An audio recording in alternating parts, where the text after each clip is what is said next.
Hey, we're recording another video from the car.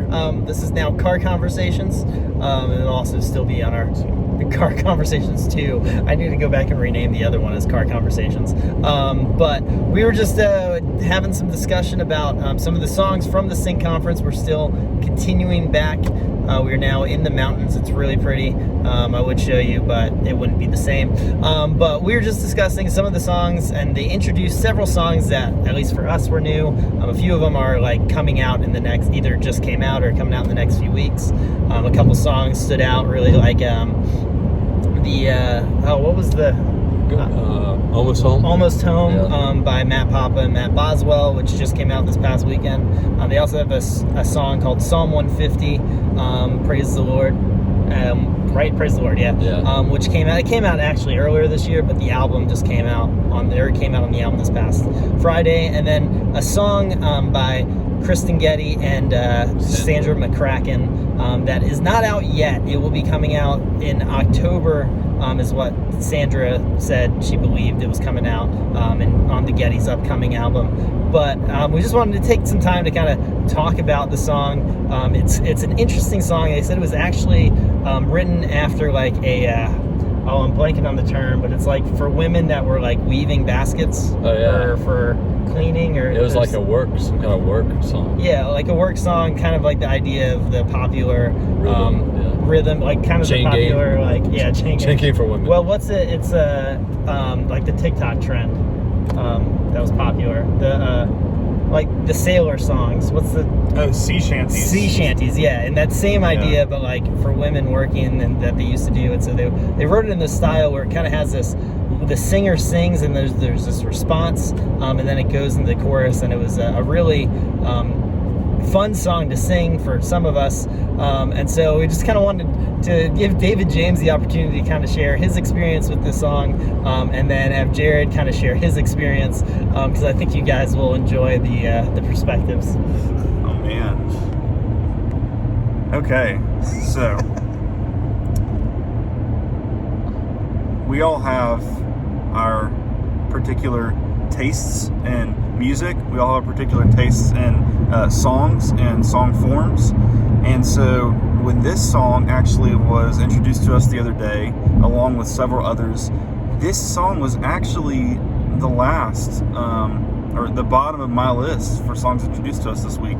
The first time they introduced it to us, I was not really vibing, is the word I'll use, with this song too much. Lyrically, I thought it was right on track. Musically, it was just not necessarily my taste. And so I was working through that. I was still singing along the best I could. Again, as they taught it the first time, we were all still struggling to learn it. But the more and more we sung it throughout the week. Which we sung it like 3 or 4 times? 3 or 4 times, yeah. We were all able to get more comfortable and familiar with it. And I found myself singing the song. And you know what that was first of all, I think it was me just kind of realizing that, there's plenty of good music that's put out that it may not be our top, thing. But that doesn't mean that objectively that song was bad at all. And objectively the song's really great. And it's talking about these truths of the Bible and these truths of spreading the good news of the gospel throughout generations. Jarrod will talk more about that in the coming minutes. But what I was doing originally, and this is where I think sometimes we all fall guilty of this, I was actually thinking a little subjectively. And I was thinking about the fact that, this isn't the type of song that I would write. This isn't the type of song that I would be first on my list to lead at Green Pines on a Sunday morning, maybe. And that was what was going through my mind the first time I heard it. And as things progressed throughout the week and we heard that song more and more, this song did grow on me a little bit. And it's a song that, I think's got a lot of good things going for it. And even this song, and we're just being real frank, and we're cutting down deep, and maybe I'm painting myself in the bad light. I don't know. And I'm just being honest. But maybe this song still isn't gonna be my favorite song ever for the rest of my life. Maybe this song won't be my favorite worship song that we might end up singing in our church. But this song it's got a lot of good things going for it. Jarrod will talk more about that.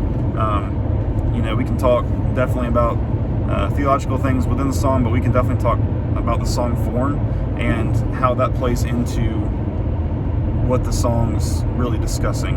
Yeah. So I appreciate David James sharing what he did, because I think a lot of people are there. I think everybody will be there at some point where he's like, why are we singing this song? There's a lot of songs out there, and I can think of a bunch that are better than this. And so we've all been there. And so David James found himself there at this time, but yet through it learned the value in it, despite it not being one of his top songs. And evidently it was probably, there's a reason they sang it 3 or 4 times. So evidently they were sensing a large reception for it. But I was telling him what I got out of it when the first time I heard it, that it recalled a biblical narrative for me. The chorus of it is kind of a call and response. Was it pass on the promise? We passed the promise to the sons and daughters. Yeah, we'll pass the promise on to our sons and daughters, and kind of repeats that.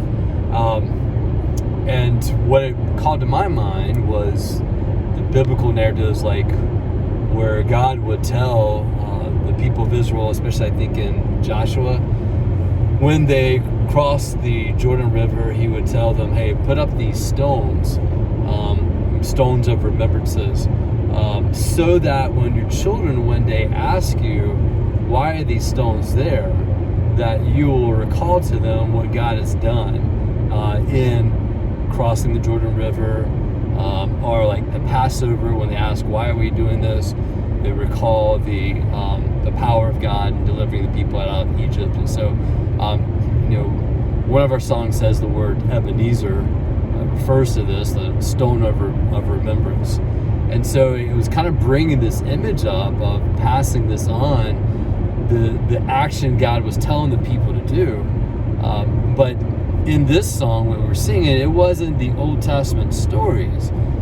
Yes, the promises, but then the verses were the truths of the gospel found, specifically in the New Testament, but the truths that we live by in the New Covenant.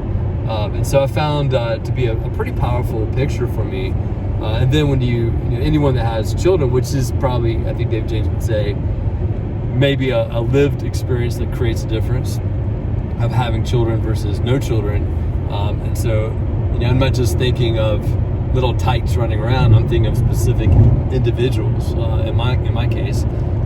But I think as a church, we can certainly do that as well. So I think it hit a chord for me because of that. And then if we are singing this together, we're sharing the load. It's a collective experience that we together are passing on to the next generation. But it's worship and how we do it. So those are some thoughts.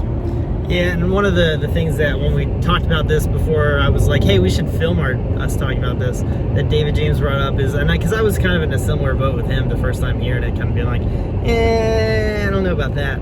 But then hearing just because the style was so different, but then being a part of a congregation of 7,000, 8,000 people singing the song, and kind of each time we sung it, there was an increased level of exuberance, and you begin to get caught up in that too, and just kind of buying in with worshiping with those around you, and it begins to have this infectious, or like I guess we were talking about from the Begbie talk, that there is some type of brain syncing that's going on. Mind meld is happening. Right, where you're joining in with the worship. And so it was a really good one.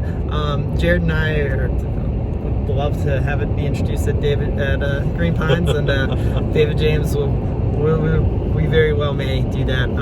It's a good song. But if nothing else, at the very least, when that album comes out, I definitely implore you to listen to it and enjoy it. I mean, just listen to a lot of the Gettys and Matt Boswell and Matt Papa and City of Light, where They only did one song. They weren't here because they're shut down in Australia. Shane and Shane, a lot of those artists that just have a lot of these great songs, and especially the kind of this modern day hymn writers. So yeah, thank you for listening to our second car conversation. Shameless plug. So again, we're talking about all these things, and we're encouraging you to listen to these songs. So I would encourage you, in the next few weeks, we'll be creating some more, or not creating some more, but editing some of our playlists on our Spotify page. Maybe creating some different categories, so different playlists for different things that are going on in life. Maybe we can create a playlist for seasons of waiting. Maybe create a playlist for a season of mourning. Maybe create a playlist for a season of rejoicing, for great things that we're seeing God do in our lives. And so look for those things coming up in the next few weeks, the next few months, as we're going to try to be able to get content out to you guys to be able to worship with your families at home through song, worship in your cars, and we want you to be able to sing the truths of the gospel through these songs, all the songs that we sing in our church. And we want you guys to be familiar with those songs when you get to church on Sunday. So as you're singing them throughout the week, you're becoming familiar. And then when we get there on Sunday, we're all able to just lean in together, sing these songs together. It's a really good thing. And we were talking a little earlier about that in our previous video. We were talking about this mutual entrainment and this idea of just music's connecting all of us, bringing us all into one accord. And we were talking about the fact that it's hard to be angry with somebody if you're singing at them, or it's hard to disagree with somebody in the moment when you're singing at them or you're playing an instrument alongside them. And I was just using the example of that's not only with worship songs, that happens in secular music as well. We were using the example of Sweet Caroline, and bum bum bum. Just like Josh proved my point. If I were to go into a mall right now and say Sweet Caroline, half the people in that mall would do the same thing Josh did, and they would do it in one accord. So again, worship is the same way, if not even more, in the songs that we sing about the truths of the gospel. So we encourage you to do that. Encourage you to look out on our on your streaming services for these playlists to be able to join in that. All right, thanks for listening, and we might be back with one more of these.